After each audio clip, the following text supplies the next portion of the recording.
Hello and welcome to Soulful Strategies with Kathleen Amy.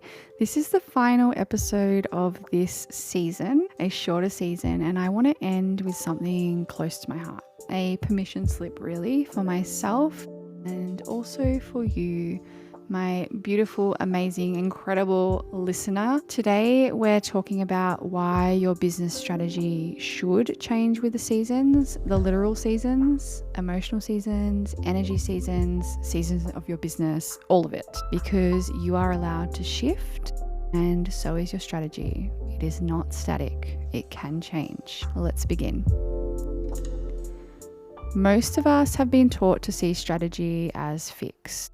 You create a plan and then you stick to it, no matter what, no matter how you feel, no matter what is happening, no matter how the business has changed. And there is an element to that. I'm not saying that you should go and change your strategy because you don't feel like it today. You don't feel like doing that thing today. Showing up for ourselves and being consistent with showing up for ourselves is what's going to build our capacity and build our confidence and build our trust in ourselves. Having a plan and sticking to it is what makes you consistent. That's what builds success. But here is something that I have learned over the years and what I teach and what I share now. And that is that strategy isn't meant to be a cage. It's really meant to be a companion, a guide that walks alongside you. It is something that you can bring with you through every chapter and something that shifts and softens when life is asking more of you or when it's asking less of you. And as I said, that's not to say that you are at the whim of every emotion. No, you show up for yourself and you do the things that you know you need to do. But it's just an invitation and a permission slip, I guess, to see strategy in a new way. That it can be something that walks alongside you and it can be something that shifts. Some seasons call for building. You're energized, you're inspired, you're full of ideas.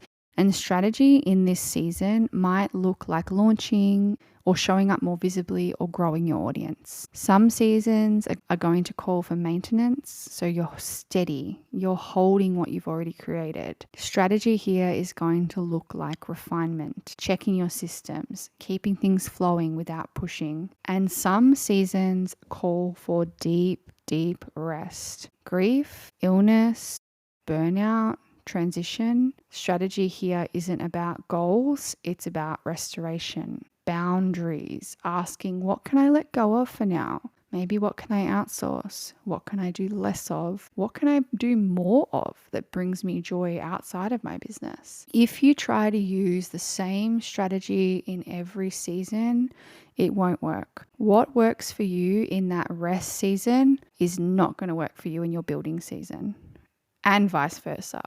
What worked for you in your building season is not going to be sustainable in your rest season. And that's not because you are broken or there's anything wrong with you, but because the strategy hasn't shifted to meet you where you're at. Just like we eat differently in winter than we do in summer, just like we sleep differently during stressful times. Our business rhythm needs to reflect what's true in that moment. And with that in mind, here are 3 things I've learned about seasonal strategy and what it means. The first is that it's not a step backwards in your progress, it's a recalibration. So changing directions when something comes up isn't failure. Pausing and strategically resting isn't laziness, and you're not inconsistent just because your capacity has changed. You're evolving and your business gets to evolve with you.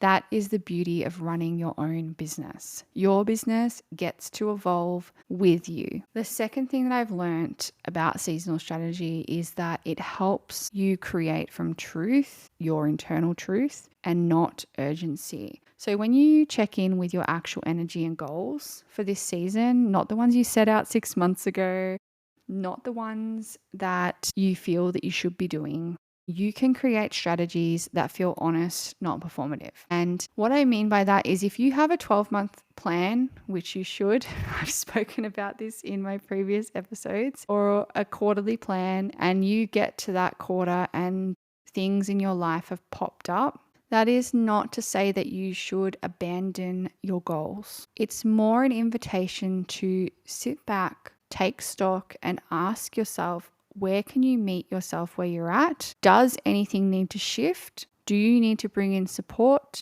Do you need to reduce the goals slightly so you're still working towards them, but perhaps they've shifted slightly? What do you need to show up in the best way you can for your business at this time? And the third thing that I've learned about seasonal strategy is that it actually builds long-term sustainability. Because when you're working with the seasons, you're going to stop burning out. You stop forcing output when what you really need is stillness. You don't keep pushing yourself beyond your limits and beyond your capacity.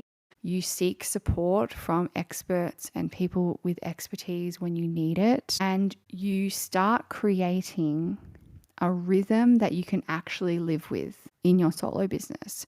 One that respects your humanness and honors your humanness, that you are a being running a business, not a machine. And a little reflection that helps me when I get to I actually do this weekly, but you can do it monthly, you can do it quarterly, you can do it whenever you feel. It is asking myself, what season am I in right now? Is it a season of building, refining, resting? What's coming up? What do I need to plan for?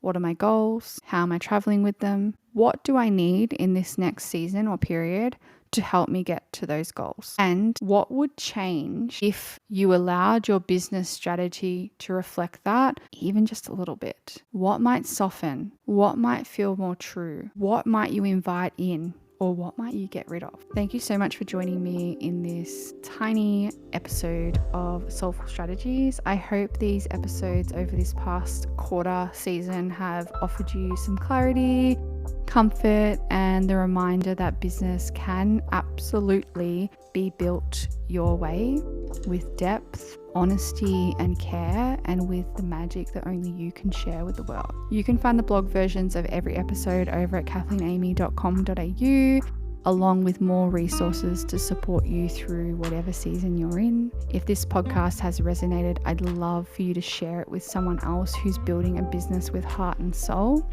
And until next season, until next time in 2026, take care, and I'll see you in the future episodes of Soulful Strategies.